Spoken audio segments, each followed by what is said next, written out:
Hermanos, Tito, la verdad que estamos disfrutando esta carta. Todas las cartas son importantes. Yo particularmente he descubierto muchas verdades a través de la carta de Pablo a Tito. Vamos a leer capítulo 2 de Tito, versículo 6, les leo la versión Las Américas. Dice así mismo, versículo 6, exhorta a los jóvenes a que sean prudentes. Muéstrate en todo como ejemplo de buenas obras, con pureza de doctrina y con dignidad, dice Las Américas, una de las traducciones más confiables, con palabra sana e irreprochable, a fin de que el adversario se avergüence al no tener nada malo que decir de nosotros. Exhorta a los siervos a que se sujeten a sus amos en todo, que sean complacientes, dice Las Américas, no contradiciendo, no defraudando, sino mostrando toda buena fe, para que adornen la doctrina de Dios, nuestro Salvador, en todo respecto. ¡Wow! Creo que estamos pasando por temas que tienen que ver con el hacer y la práctica del creyente, que de otra forma no lo veríamos.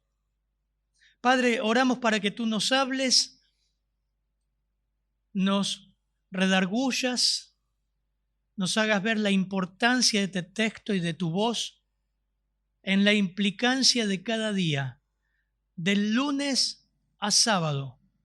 Los domingos estamos aquí escuchando tu voz, pero que no divorciemos de lo que escuchamos a lo que practicamos en la semana, Señor. Ayúdanos. Hay algo que tú quieres que escuchemos, Señor. También en los oyentes que están escuchando este mensaje a través de las páginas web o las redes sociales. En tu nombre oramos, Señor. Amén, Señor. En forma paralela, venimos hablando desde todo el capítulo 2, versículo 1 al 15. El apóstol Pablo anima a Tito a que se centre ahora en la congregación, en los hermanos, en las mujeres mayores, en los hombres mayores, en las mujeres jóvenes, no niñas, jóvenes, que las mujeres mayores tenían que aconsejar.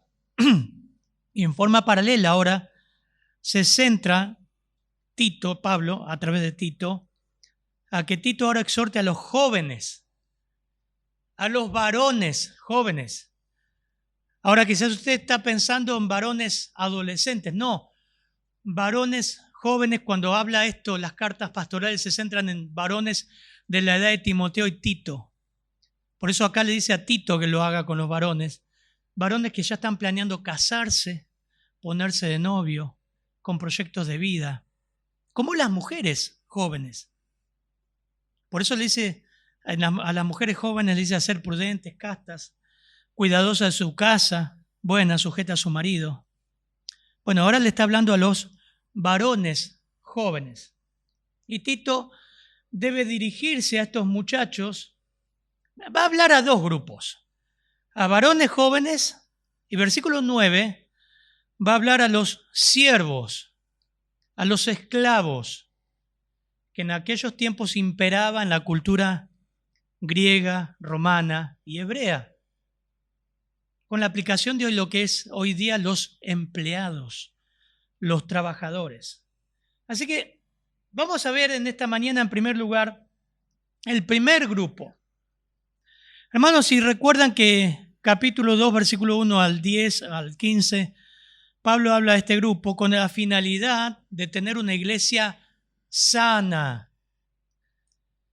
A veces pensamos que tener una iglesia sana, que el pastor hable buena doctrina, está bien, pero la iglesia sana la compone usted y yo.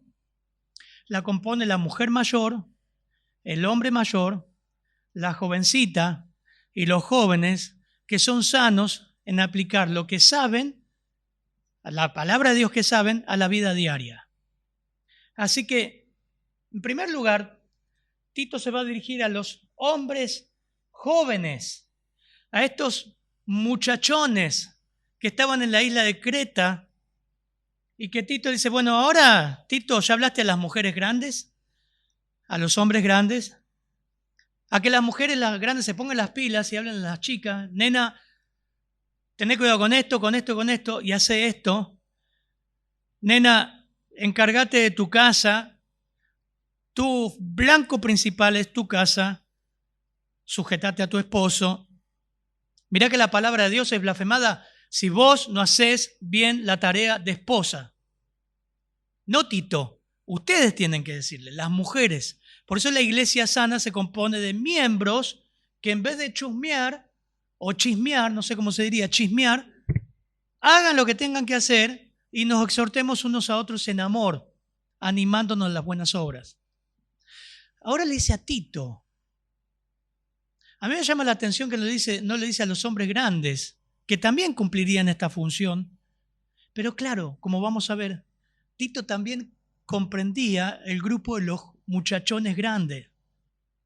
Por eso la exhortación debe salir de Tito como un ejemplo de vida a los muchachones. A mí me partió la cabeza este texto porque tira abajo toda la filosofía que uno ha aprendido para ministerio durante años y que cree que la filosofía de ministerio en una iglesia, por ejemplo, con los jóvenes, tiene que ser guiado por otro joven, que tenga dinamismo, que sea simpático, carisma, que salte, que sea bueno en las hinchadas, que sepa fútbol, básquet, que se gane a los jóvenes. Y para los jóvenes tiene que haber un matrimonio, jóvenes. ¿Dónde está en la Biblia? Y todos los patrones que vemos hoy en día son un invento de personas. Pero lo que le dice a Tito es totalmente contrario, por lo menos, a lo que yo aprendí. Y a mí me reanimó esto. Miren, vamos a ir primero. Vamos a leer otra vez versículos 6 al 8, por favor. Vamos a ver versión Reina Valera 60. Exhorta asimismo a los jóvenes a que sean prudentes, presentándote tú en todo como ejemplo de buenas obras, en la enseñanza mostrando integridad, seriedad, palabra sana e irreprochable, de modo que el adversario se avergüence y no tenga nada malo que decir de vosotros. La versión Las Américas dice, asimismo, o sea, viene hablando a las mujeres jóvenes, a los hombres, bueno, como todos estos grupos, asimismo, ahora exhorta a los jóvenes a que sean prudentes. Se le anima a Tito a cultivar entre los jóvenes un elemento esencial que también está en los ancianos, en los pastores, capítulo 1, en los ancianos, los hombres grandes, en las ancianas, las mujeres grandes, recuerden, mujeres grandes, estamos hablando de 40 años para arriba, pero también de 30 años se puede incluir. A las mujeres más jóvenes y ahora a los jóvenes. Sofron, la famosa palabra que hemos visto una y otra vez, y da la idea de una persona que tiene una cualidad de mente que le permite mantener su vida segura. Habla de un autodominio que le permite a uno tener todas las cosas bajo control. Se refiere también a la capacidad de ser una persona sensata, una persona con los pies en la tierra, con dominio propio. Esa es la palabra prudentes o sensatos. Exhorta a los jóvenes a ser sensatos, dice en Nueva Versión Internacional, a ser sensatos. Un autor dice, deben ponerse bajo la disciplina de las Escrituras, del Evangelio, guardarse de todas las desviaciones provenientes de todas las inclinaciones de la propia naturaleza y del consejo del mundo. Pablo exhorta a Tito a que los jóvenes se sometan voluntariamente al Señor, ejerciendo dominio propio, dominio sobre sí mismos. Segunda de Corintios 10, versículo 4, es interesante porque nos dice, las armas de nuestra contienda no son armas carnales, sino poderosas en Dios para la destrucción de fortalezas. Y no está hablando Pablo en 2 Corintios 10 de fortalezas de demonios, de esa guerra espiritual, de reprender a Satanás, sino que dice versículo 5 de 2 Corintios 10, destruyendo especulaciones de todo razonamiento altivo que se levanta contra el conocimiento de Dios y poniendo todo pensamiento en cautiverio a la obediencia de Cristo. O sea, traje este versículo porque creo que es fundamental. Pablo le dice a Tito que debe llevar a los jóvenes a que tenga sofron, sensatez, a que todos los pensamientos, lo que piensan, dice que no podemos impedir que los pájaros vuelen en nuestra cabeza. Siempre me gustó esa ilustración.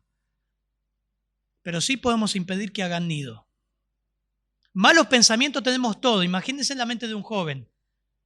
Pablo en 2 Corintios 10 dice, bueno, destruid todos esos pensamientos con argumentos bíblicos. No permita que se armen fortalezas. Destruí esas fortalezas con argumentos bíblicos. Sofron, sensatez, madurez, ir madurando en tu forma de pensar. Y Pablo le dice eso a Tito como le dijo a los ancianos, los pastores, a las mujeres. Sean prudentes, maduren en la forma de pensar, tengan dominio propio. Piensen antes de hacer o decir algo, sensatez. Y creo que todo joven, me incluyo dentro todavía del camino de jóvenes, somos muchas veces insensatos.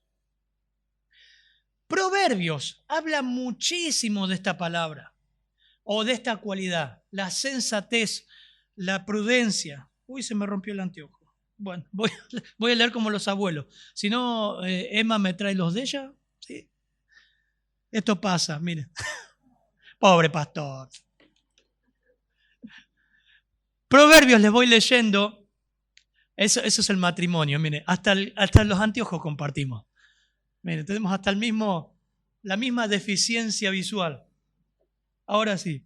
Proverbios capítulo 1, versículo 2, no lo busquen, tengo todo acá impreso. Dice, miren, los proverbios de Salomón, hijo de David, rey de Israel, para entender sabiduría y doctrina, para dar a conocer razones prudentes, para recibir el consejo de prudencia. Es lo que dice Pablo a Tito.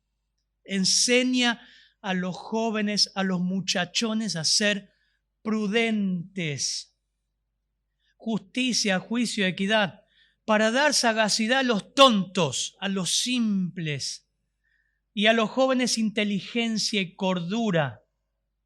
Gordura viene después, con los años, o antes. Oirá el sabio y aumentará el saber, y el entendido adquirirá consejo. Otro, Proverbios 3, 5. Fíate de Jehová de todo tu corazón, y ustedes lo saben de memoria, y no te apoyes en tu propia prudencia. Reconócelo en todos tus caminos y Él enderezará tus veredas. No seas sabio en tu propia opinión. Esto es prudencia sensata. Cuando era chico tenía vecinas y abuelos que se llamaban Doña Prudencia. No sé si han escuchado. Pero más allá del nombre de una abuela, es una característica, es una cualidad. Proverbios habla muchísimo de esta cualidad. Proverbios 15, 5. El necio menosprecia el consejo de su padre, mas el que guarda la corrección vendrá a ser prudente. Proverbios 10, 18 es el que encubre odio. El odio es de labios mentirosos. El que me propaga calumnia es necio. Y en las muchas palabras no falta pecado, mas el que refrena sus labios es prudente. Y ahí viene el acompañamiento. Plata escogida es la lengua del justo, mas el corazón de los impíos es como nada. Los labios del justo apacientan a muchos, mas los necios mueren por falta de entendimiento. Tito, enseña a los jóvenes a que sean prudentes. Un breve resumen de todo lo que dice Proverbios. Un muchacho, un hombre prudente, oye. Siempre les digo, como dice mi vieja, ¿no me estás escuchando? Siempre me dice lo mismo, porque uno está hablando, ella está hablando y dice, decime qué dije. Y ya, estoy en el horno. A veces me marea. Pero, ¿vieron? Nunca le dijo su mamá o alguien o tu esposa, ¿me estás escuchando lo que te estoy diciendo? Decime lo que te dije. Oye, lo que es prudencia, ¿no? Lo que Proverbios muestra como sensatez y prudencia. Recibe el consejo. El orgulloso no lo hace. Nah. No confía en sí mismo. Es lo que dice Proverbios 3. Todo lo contrario a lo que te dicen, seguí tu corazón. Tenés que ser una persona que confía en vos misma. Tenés muy baja la autoestima. No confíes en ti mismo. Reconocí a Jehová en todos tus caminos. Nacemos confiando en nosotros mismos. Tenemos mucha autoestima, mucho ego. Es más, el Evangelio destruye el ego.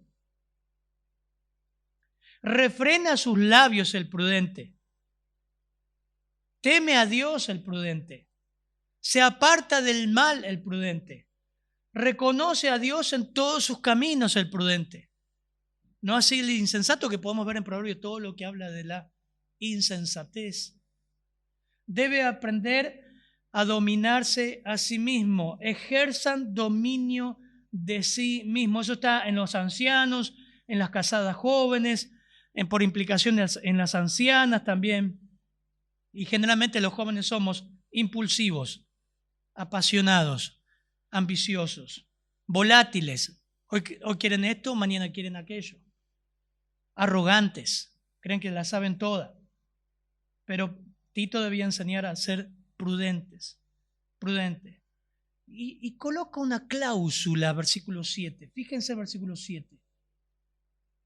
¿Cómo es que debo enseñarle a los jóvenes a ser prudentes?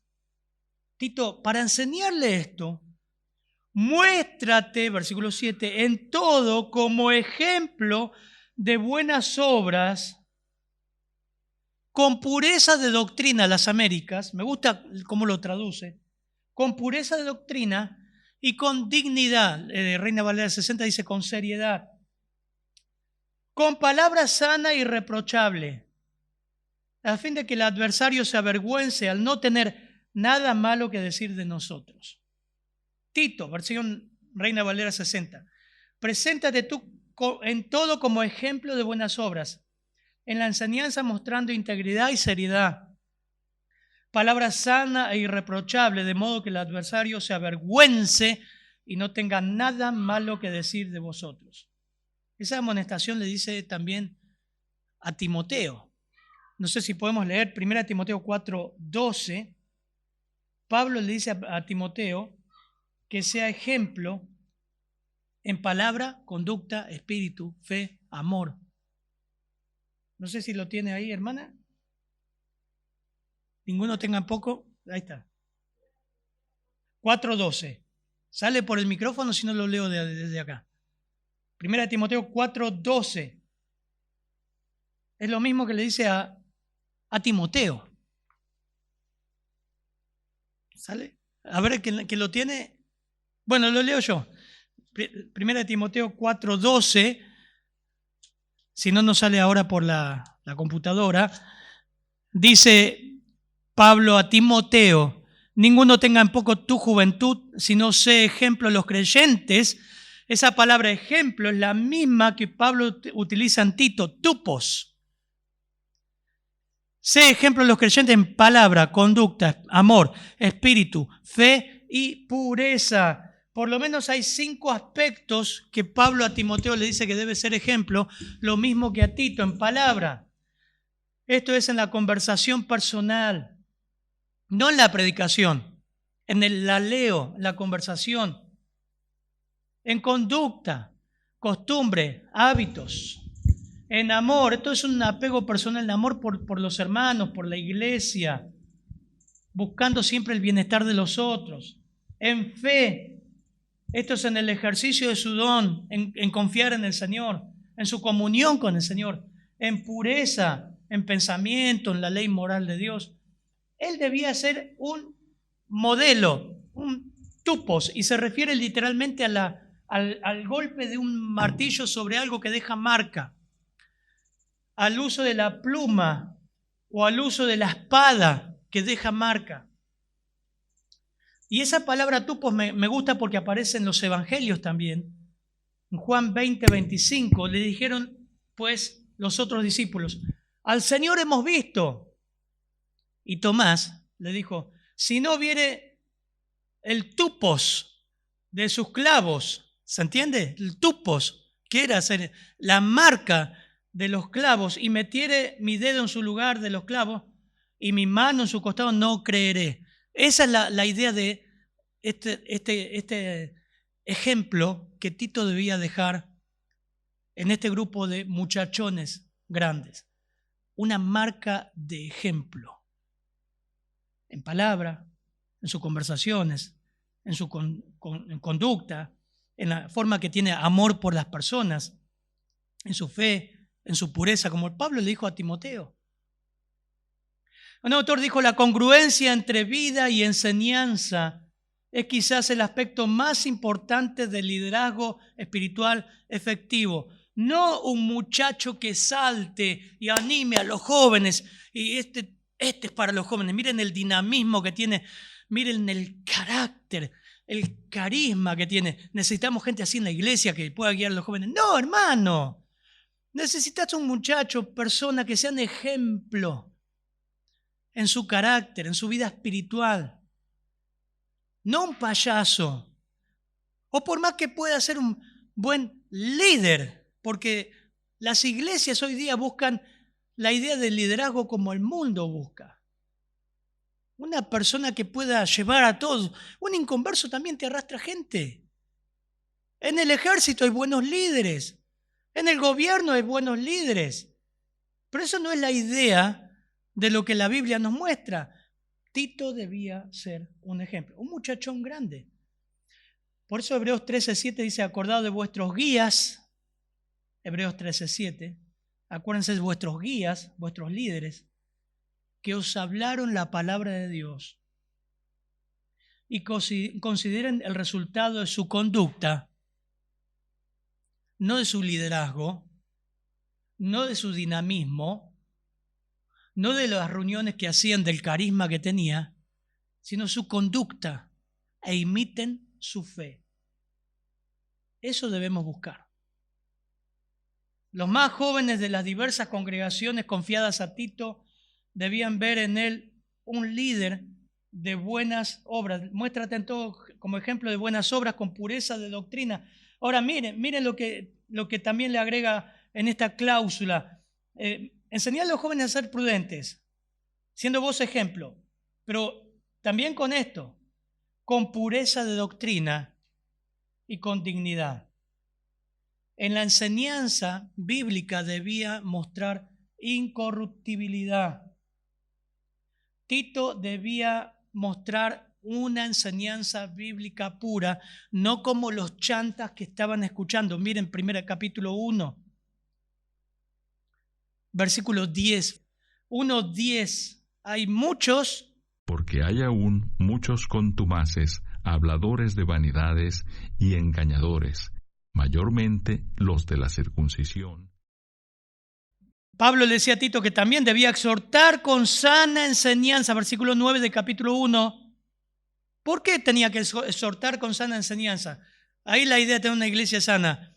Exhortar bien con la Biblia. ¿Y por qué hay muchos charlatanes, engañadores? Mayormente los judíos que se estaban infiltrando, ¿se acuerdan? Bueno, la juventud de ahora, hermanos, necesita también personas que sepan la Biblia. No que sepan programas, no que sepan técnicas de cómo ganar la juventud para Cristo. Amén, ganar la juventud para Cristo, pero con las Escrituras. Mira, una vez me decían, cuando estaba estudiando el Instituto Bíblico, yo con el fútbol soy un queso. A mí me pone una pelota, se va a desilusionar de mí. El pastor Cristian es un crack. Y admiro eso. Y también es excelente expositor de las Escrituras. Pero a mí me dijeron, me dieron un pelotazo y me partieron un diente. Me fui enojado al cuarto y dice, no juego más. De última me mandaron al arco y al arco me rompieron un diente. Así que imagínense. Y le digo, nunca más quiero hacer fútbol. No, no sirve para nada. ¿Cómo no va a servir? ¿Cómo vas a ganar un joven si no sabes jugar al fútbol? Con la Biblia, no con el fútbol. Le digo, no me interesa. Pero a veces tenemos la idea de eso. Bueno, ganar, tenemos que ser un buen deportista, tenemos que tener un buen programa, una buena actividad. No necesariamente. Y Pablo le dice a Tito, muéstrate tú como ejemplo de buenas obras, con pureza de doctrina, con seriedad, traduce Reina Valera 60, la América dice con dignidad. Pablo le dice a Tito que no hay tiempo para pavada y debía tomar como algo serio la enseñanza, con seriedad. Las dos traducciones hablan de una seriedad y una profundidad en la enseñanza. ¿Por qué? Bueno, porque uno de ellos, su propio profeta, dijo, los cretenses son siempre mentirosos, malas bestias, glotones, ociosos, y Tito, este testimonio es verdadero.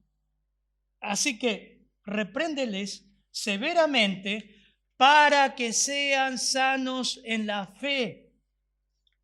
Así que Tito debía agarrar las Escrituras y enseñar las Escrituras. ¿A quiénes? A estos muchachos. Ni más ni menos, porque sabía el contexto que venían estos muchachos. Y lo único, hermano, que cambia el corazón y la mente es las Escrituras. La palabra de Cristo mora en abundancia en vuestros corazones. Lo único que cambia, ¿con qué limpiará el joven su camino? No escuché. No hay magia en esto. No hay ninguna técnica nueva. El mejor ministerio con los jóvenes es alguien que enseñe bien las Escrituras. No estoy en contra de los juegos, ni en contra del fútbol. Yo soy un queso. Está perfecto, pero si no hay Escritura, no hay nada. Y Tito lo debía tomar en serio. No, dice versículo 8, por favor, leemos nuevamente.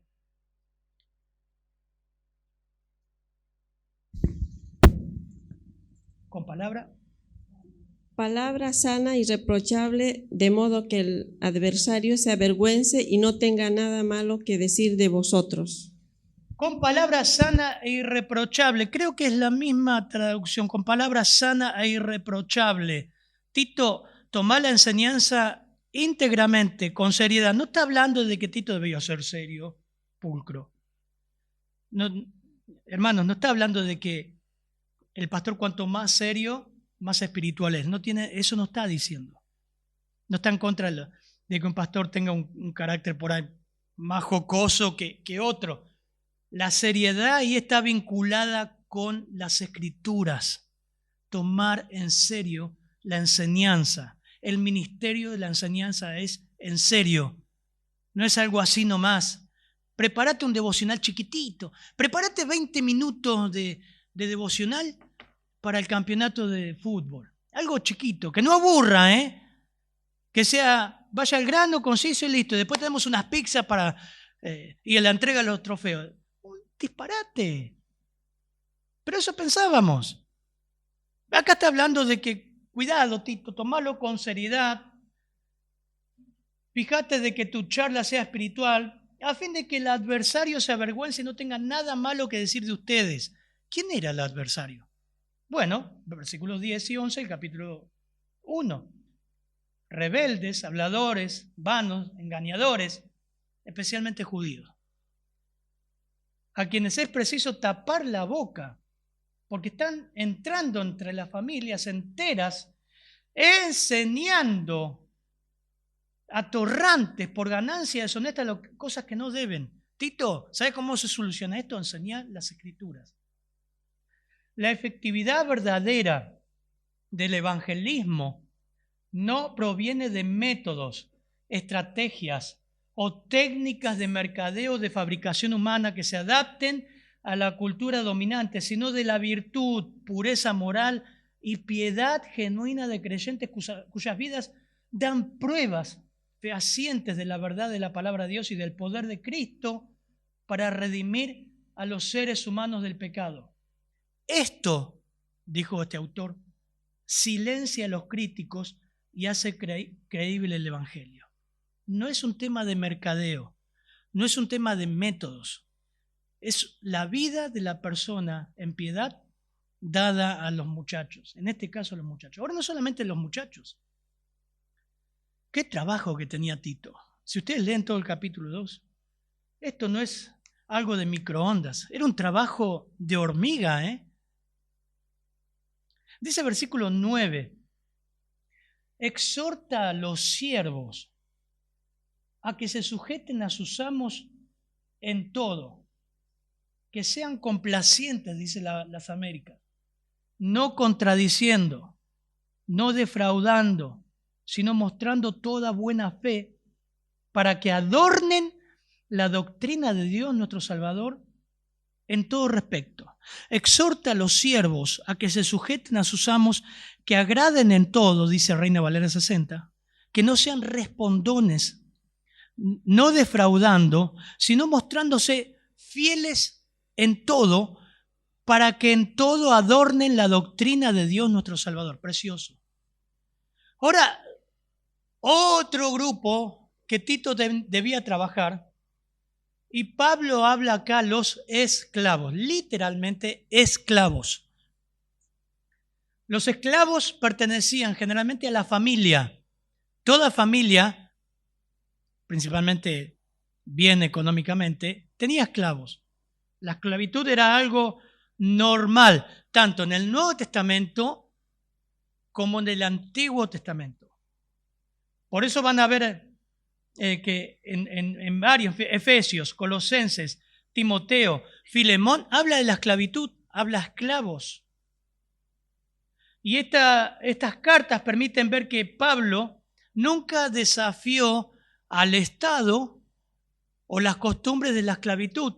Es más, con lo que él escribió acerca de la esclavitud y lo que él escribió a los esclavos y a los amos, indirectamente estaba aboliendo la esclavitud. ¿Me entienden? Pablo nunca escribió quejándose o organizando una marcha en contra de la esclavitud, como hoy en día lo hacen los creyentes. Lo harían. Pero sí escribió a los esclavos y a los amos cosas impensables que jamás hubiese hecho un esclavo y un amo. Tratar a un esclavo con amor, con cuidado, con consideración, y a un esclavo a amar a su amo y a servirle con todo el corazón, sin robarle, siendo fieles en todo. Eso era algo revolucionario. Por ejemplo, ustedes lo ven en Filemón. Filemón, versículo 10, no capítulo. Versículo 10 dice, te ruego por mi hijo Onésimo. Está escribiendo Pablo a Filemón, su hijo en la fe también. Onésimo era un esclavo que le había robado al amo. Dice, a quien he engendrado mis prisiones. Versículo 11 de Filemón, el cual en otro tiempo te era inútil, pero ahora nos es útil a ti y a mí. Y te lo envuelvo a enviar en persona, es decir, como si fuera mi propio corazón, a quien hubiera querido retener conmigo, para que me sirviera en lugar tuyo en mis prisiones por el Evangelio. Pero no quise hacer nada sin tu consentimiento. Hermosa carta para estudiarla. Para que tu bondad no fuera como por obligación, sino por tu voluntad. Porque quizás por esto se apartó por algún tiempo. Eso apunta como una casualidad, que en realidad fue una causalidad. Para que lo volvieras a recibir para siempre. No ya como esclavo, sino como más que un esclavo, como un hermano amado, especialmente para mí. Pero cuanto más para ti, tanto en la carne como en el Señor. Si me tienes pues por compañero, acéptalo, como me aceptarías a mí. Miren cómo Pablo se pone del lado del esclavo. Si te ha perjudicado en alguna forma o te debe algo, cargalo a mi wallah, a mi cuenta, a mi tarjeta. Eso dice Pablo. Otro autor dice, aunque la esclavitud fue objeto de regulaciones minuciosas bajo la ley mosaica, ni en el Antiguo Testamento ni en el Nuevo Testamento, se condena la esclavitud como tal. Escuchen esto, por ahí te va a chocar. Los estratos sociales son reconocidos e incluso diseñados por Dios para el bien del hombre. Algunas personas serán servidas y algunas servirán a otras. Es una realidad de la vida y que también Dios diseñó. Nunca va a haber igualdad, hermanos. Siempre va a haber gente con más dinero y gente con menos dinero. Y Jesús dijo, a los pobres siempre atender. Ningún gobierno va a sacar la pobreza. En todo país hay pobreza. Pero en los estratos sociales siempre hubo. Esa es la naturaleza de la sociedad humana. Lo que le interesa a Dios es el trato entre cada ser humano. Las relaciones y responsabilidad entre siervos y amos son tratadas en gran medida como la que existen entre empleados y empleadores por toda la Escritura, tanto en el Antiguo como en el Nuevo Testamento. Ofrecen bastante instrucción acerca del plan de Dios para las relaciones y las responsabilidades entre los estratos sociales. Nunca el Nuevo Testamento se enfocó en abolir la esclavitud o en reformar estructuras. Sí se enfocó en que la problemática siempre fue el corazón. Siempre. Así que, hermano, para nosotros, como para muchos cristianos, podemos aplicar el tema acá de la exhortación a los siervos como si fuera a nosotros a los empleados o a los trabajadores. Y digo trabajadores, sin decir trabajadoras, porque incluye a los trabajadores. Exhorta, podemos decir, a los trabajadores a que se sujeten a sus amos. Uy, pastor, pero usted no sabe lo que... Bueno, vamos a ir... Son 5 cualidades rápidas que Pablo le da a Tito una tras otra, que es muy importante ese principio para que usted y yo no divorciemos lo que sabemos de la Escritura mañana en el trabajo. Para que veas que lo que haces acá el día domingo repercute en tu trabajo y lo que haces mañana en el trabajo repercute en la iglesia. Muchos piensan, yo pastor no mezclo la iglesia con el trabajo. ¿Desde cuándo? Vas a ver en este texto que la iglesia está implicada en tu trabajo, te guste o no, y que tu vida espiritual se ve reflejada en el trabajo. En primer lugar, Pablo da la primera exhortación. Dice, exhorta a los siervos o a los trabajadores. Hoy no hay esclavitud, aunque siempre hay empleadores abusivos y empleados que abusan también. Por eso vamos por parte. La palabra es upotazo, como vimos esta mañana, y significa también se aplicaba para distinguir soldados de superiores. Siempre hay un superior. En este caso, si sos un empleado, hay un superior. Y es un mandato en imperativo y habla de un sometimiento voluntario. Sin importar cómo es el jefe, cómo se vista, cómo conteste, qué carácter tenga, de qué nacionalidad sea. Si tiene plata o no tiene plata, si es una pyme o una multinacional, no importa. Debes sujetarte a ese jefe. Un empleado cristiano jamás debe participar de revueltas, paros, piquetes, quejas, tumultos en contra de su empleador. Bueno, ¿vos te pensás que un esclavo haría eso con un amo? Moría. ¿Cuánto más nosotros que no somos esclavos? No te gusta el trabajo y no estás dispuesto a sujetarte a ese trabajo, te vas. Así de fácil tenés la libertad de, me voy. Criados, dice Primera de Pedro, están sujetos. Siempre la Biblia habla de esto en cuanto a los esclavos en la línea de lo que es el trabajo. Estén sujetos con todo respeto a vuestros amos. No solamente a los buenos y afables, eso es fácil, sino también a los difíciles de soportar, porque esto merece aprobación. Los siervos eran obligados a sujetarse. Hoy no sos obligado a sujetarte. No te gusta la cara de tu amo o de tu jefe, te vas. Pero deshonra a Dios que participes de críticas, revueltas, que vayas a un sindicato, que quieras tomar la fábrica. Eso es antibíblico, hermano. Eso está mal. El mundo hace eso, nosotros no. Me vas a llover las críticas, me vas a hablar. Yo estoy diciendo lo que dice el texto. La aplicación hoy a un empleado es que te sujetes al trabajador. Hay leyes que amparan, pero tened cuidado cómo lo haces y nunca en un tumulto. La Biblia habla de sujetarse. En un mundo donde todo está tan revuelto que ni siquiera se sabe quién es el jefe y quién es el empleado. Muchos llegan con un egoísmo exigiendo primero todos sus derechos antes de decir de qué tengo que trabajar, qué tengo que hacer. Está todo dado vuelta. Trabajan una semana, ya te están haciendo juicio o lío para que te despidan y cobrar un juicio. Eso no debe participar un cristiano. Miren, la segunda, que agraden. Estamos en Tito. Yo solamente estoy exponiendo el texto. Y por supuesto, la consecuencia en un siervo era la muerte. Hoy no es la muerte.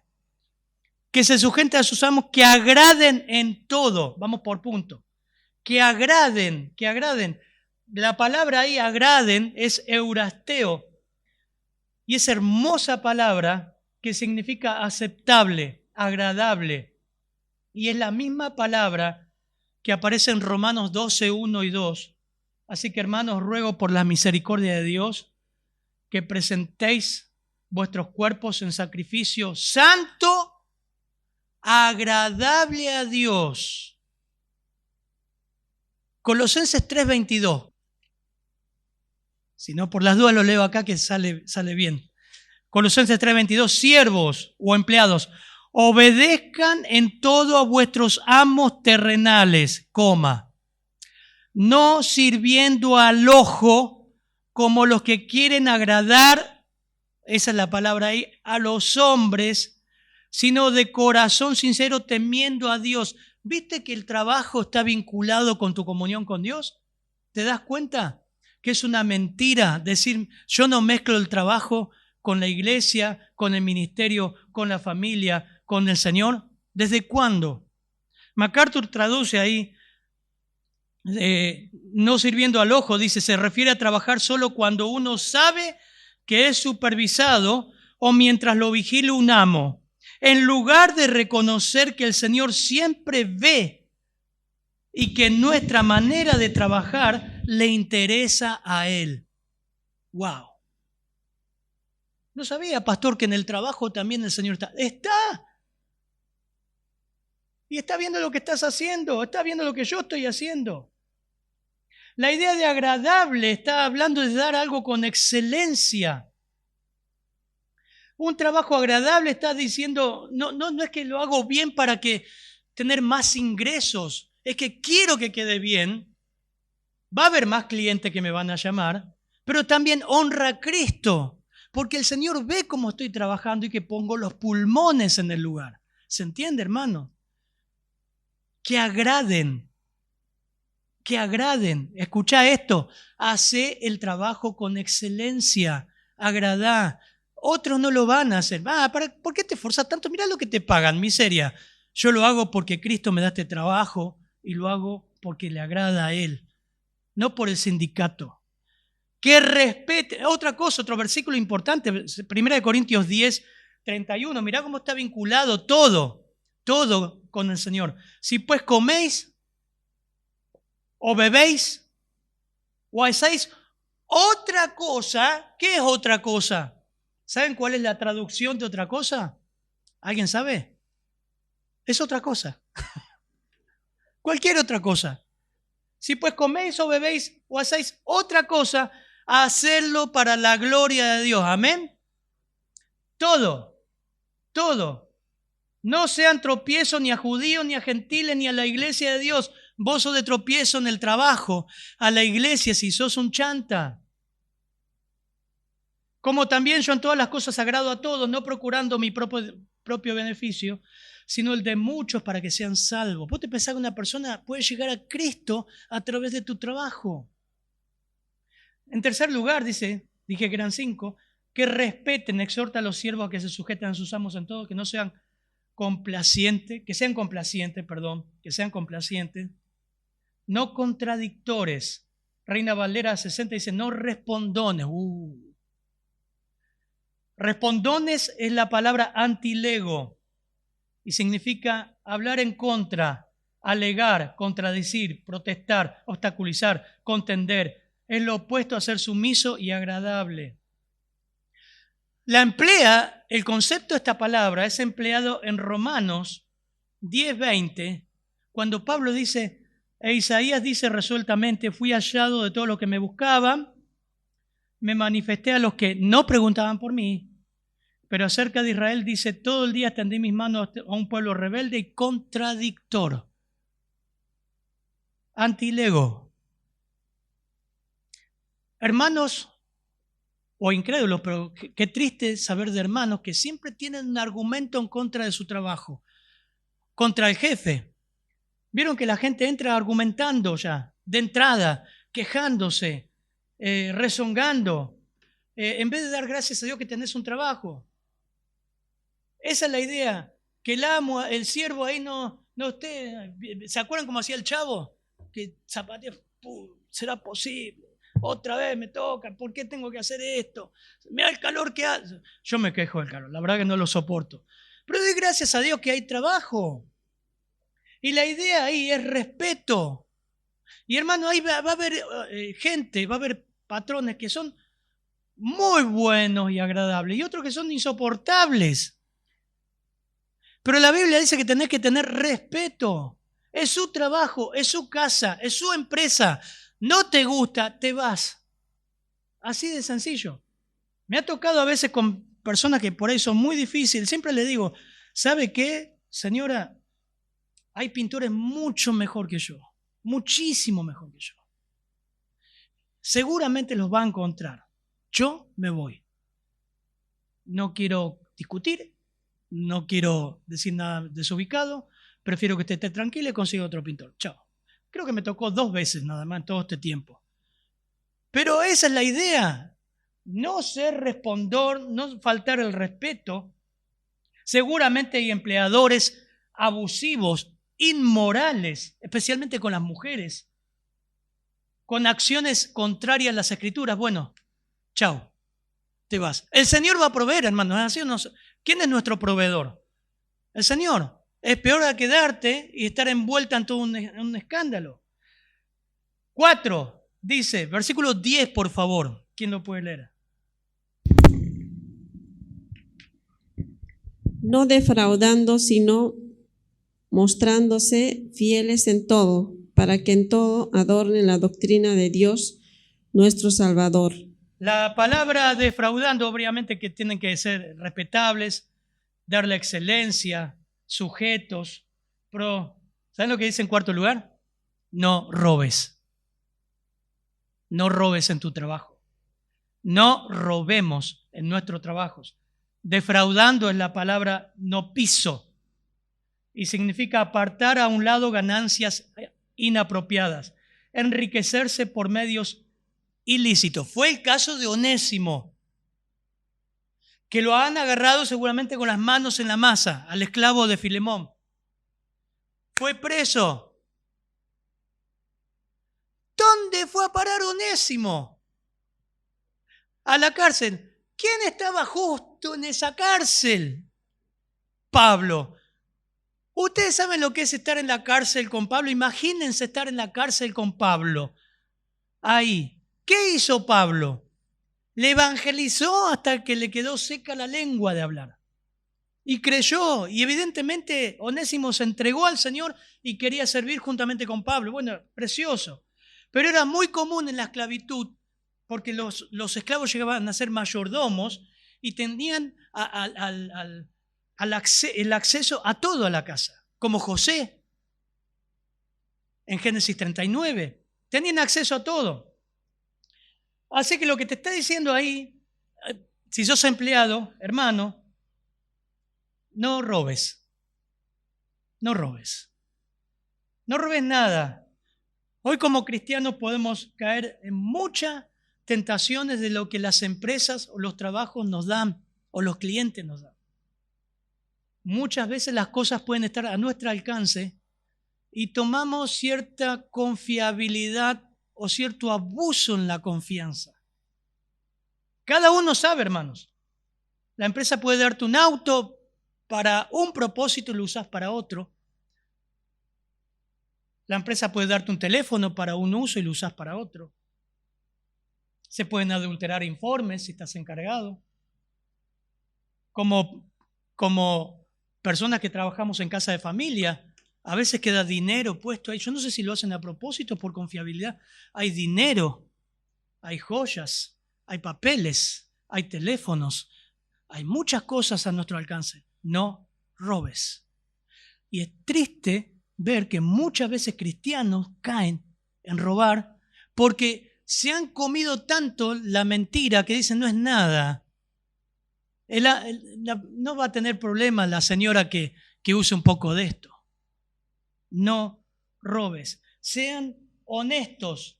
Honestidad. No robes en tu trabajo.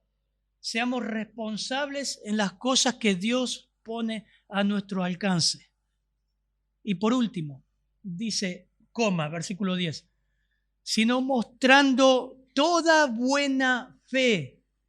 Las Américas. La Reina Valera 60 dice, mostrándose fieles en todo. Va junto, todo de la mano. La palabra ahí es pistos, que generalmente se traduce fe, pero en el contexto habla de fidelidad. Y fidelidad es lo que José tuvo en Génesis 39:6. Dice que Potifar dejó todo lo que tenía en mano de José y él no se preocupaba de cosa alguna sino del pan que comía. Sabemos lo que pasó después con la esposa, ¿no? No por culpa de José, porque este versículo después le sigue que José era de hermoso semblante y bella presencia. Pero el amo tuvo tanta confianza que le dejó todo, lo mismo que Faraón después lo hizo con José. Y lo que Pablo dice, ustedes esclavos, ustedes deben ser fieles en todo. No debemos dejar duda de nuestra fidelidad, lealtad. Debemos dar evidencia de ello. Mostrar que hacemos un trabajo con excelencia. Hermano, terminando, es trágico, como siempre les digo, es trágico, es muy triste decir, no puedo recomendar un plomero creyente. No podés recomendar un creyente para tal trabajo porque son un desastre, son unos atorrantes. No podés recomendar un abogado creyente porque está siempre involucrando en cosas de ganancias propias. No puedes recomendar esto, no puedes recomendar... Pero qué lindo es saber de hermanos que sus trabajos, que sus clientes, que la gente increíble dice, ¿sabe qué, hermana? Le doy la llave de mi casa, me la cuida. Yo confío completamente en usted. Sé quién es usted. Sé quién es su familia. Y eso honra a Dios. Por eso termina así, miren. Para que adornen el resultado de ser leal en tu trabajo, ser respetuoso, dar la excelencia, de ser humilde y sujetarte. El resultado es que adornan la doctrina de Dios, nuestro Salvador, en todo respecto. Reina Valera dice, para que adornen la doctrina de Dios nuestro Salvador. Mi pregunta es, la palabra adornen es cosmeo, de donde viene la palabra cosmético, y significa disponer un orden apropiado para darle simetría, afinidad y belleza. Algo que hacen mis hijas en el espejo 2 horas y media. Aunque ya son bellas. Pero las mujeres generalmente hacen eso. Es la palabra cosmético. Dar simetría. Eso se usaba para las diademas, los diamantes en la antigüedad, en las coronas. Se las mostraban algo que hiciera resaltar la belleza de la joya. ¿Quién adorna la doctrina de nuestro Salvador en todo respecto? ¿Quiénes son los que adornan, porque está en plural, la doctrina de nuestro Salvador? Díganme, versículo 10 terminando. ¿Quiénes son los que adornan la doctrina de nuestro Salvador? ¿Quiénes son los que adornan la enseñanza o el evangelio? Y dice, ¡wow! ¡Qué belleza! ¡Qué hermosura! ¡Qué simetría! ¡Qué brillo que sale de ahí! ¿Quiénes adornan? ¿La iglesia o los incrédulos? El texto, miren. ¿Quiénes son los que adornan? Los incrédulos. De locos, ¿no? Te parte la cabeza. Te está diciendo que los incrédulos van a decir, ¿sabes qué? Tu evangelio me llama la atención. Nunca vi una persona así. Yo puedo dejar a esta persona encargada de la empresa y sé que no me va a faltar nada. Y respeta, se sujeta. Y lo que escuché que habla y dice creer, veo que lo vive. Es un tipo humilde. Hermano, no divorcies esto de lo que escuchaste acá mañana a la mañana.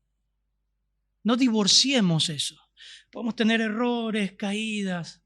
No es fácil la vida laboral, no es fácil tratar con incrédulos, pero acá Pablo nos da principios, nos da mandatos claramente que no debemos ser irrespetuosos, respondones, robar, debemos ser fieles. Y por supuesto, necesitamos modelos para los jóvenes, de prudencia, de sensatez. Necesitamos un evangelio sólido que enseñe a los hombres. Pero también necesitamos una iglesia saludable de trabajadores, que sean trabajadores piadosos, sin divorciar el domingo del lunes. Vamos a orar. Padre, gracias por tu palabra, Señor. Ayúdanos a seguir siendo, Señor, modelos afuera, modelos con los jóvenes, modelos con nuestra familia, Señor. Ayuda a que no sea una iglesia que no pueda ser ejemplo ante personas incrédulas donde nadie nos ve, pero tú estás ahí, Señor. Gracias por tu palabra, Señor. En tu nombre oramos. Amén, Señor.